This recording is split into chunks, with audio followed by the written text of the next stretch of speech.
গাছ দূরের থেকে দেখতেছিল আল্লাহ রসুলকে, মন ভরতে ছিল না। দোয়া করছেন, মালিক দূরের থেকে দেখি মন ভরে না, একটু কি কাছে আসার অনুমতি দেওয়া যায় না? তোমার বন্ধুকে একটু কাছের থেকে দেখবো। মানুষের মতো হাঁটতে হাঁটতে আল্লাহ রসুলের মাথার সামনে আইসা দাঁড়ায় গেছেন। মন পড়ে আল্লাহর রসুলকে দেখছেন, আবার জায়গায় চলে গেছেন। ঘুমের থেকে উঠছেন তো জাবের রাদিয়াল্লাহু তাআলা আনহু বলতেছে, ইয়া রাসূলুল্লাহ দেখলাম তো। দেখলাম কি? বলে কি দেখছিস?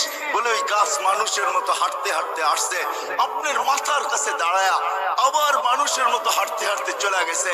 তো আল্লাহ রসুল বলছে, ও দূরের থেকে দেখতেছিল, মন ভরতে ছিল না। তো হাত উঠায় দিছে, মালিক এত কাছে বন্ধু আসলো, আপনার বন্ধু আসলো, আমি দূরের থেকে দেখা মন ভরে না, একটু কি অনুমতি আমাকে দেওয়া যায় না যে আমি একটু মাথার কাছে দাঁড়ায় দেখবো, নিজের মনটাকে ভরবো?